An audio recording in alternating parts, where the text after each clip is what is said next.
This is McCook's Mr. Bill. We're going to take a closer look at why Mr. Bill thinks the way he does. Because there might be a misconception out there that Mr. Bill hates the government. Or there's a misconception that I hate cops. Well, let's take a look at it from my side of the aisle and look through my eyes. 1983, I started my candy truck and I decided to do my own taxes. And I did. And I didn't claim all the deductions that I was owed. Sent it in.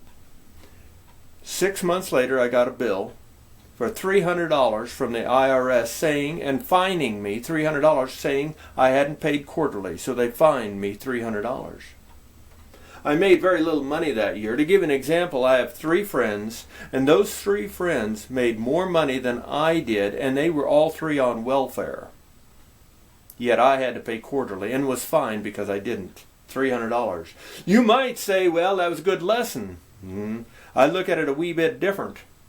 That same year, Egypt, the nation of Egypt over there in the Middle East, it had borrowed $5 billion from the taxpayers over here in the United States. $5 billion.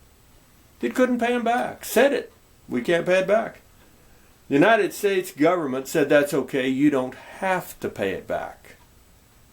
They borrowed $5 billion. They don't pay it back. I pay all my taxes and I get fined $300. I don't hate the government, but neither do I like or respect them. That's how I look at that. How about cops? Do I hate cops? Well, you decide. Specifically, my first year, we'll start with Mr. Bill. And I was up at the high school and the junior high.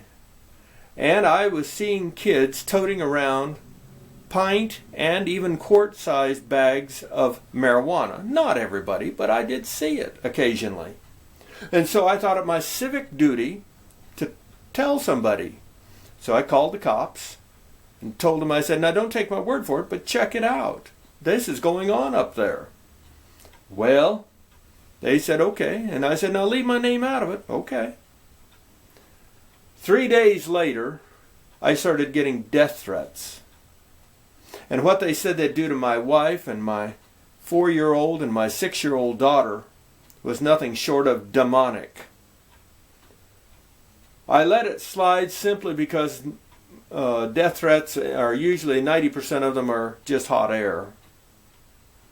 The end of the week, though, and it kept up, but end of the week, I got in my car and headed down here to B Street, a block down to B Street. That's our major thoroughfare through McCook. And I hit my brakes at the stop sign, and I had no brakes.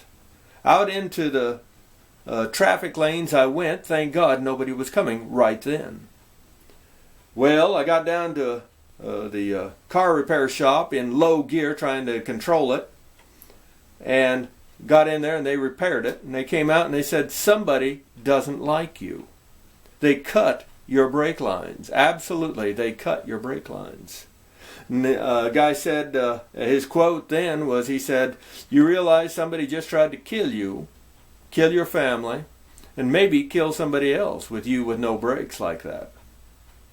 Since it was that serious, I called the cops again and I said, okay, you promised nobody would know that I give you that information, and apparently somebody got out, or it leaked out. And I said, what are you going to do about it? And they, exact quote, they said, we're busy down here. If they kill you, we will look into it. Otherwise, don't bother us. That statement right there turned me into my own law enforcement, my own military force, my own family protector for the rest of my life. You bet. It also guaranteed I would never, ever see anything in McCook again. Unless it was a child being abused is about the only reason I would take the next step and maybe contact someone to see if something could be done. But I, needless to say, I've never had anything to do with law enforcement since. Do I hate them? No. But at the same time, I have very little respect for them. And if you think that's the only time the government or law enforcement messed with Mr. Bill, you'd be sadly mistaken. So when I talk about law enforcement or government, and you get kind of a slant that I hate them, you'd be mistaken. And now you have a closer look of why I think the way I do. Rate this film.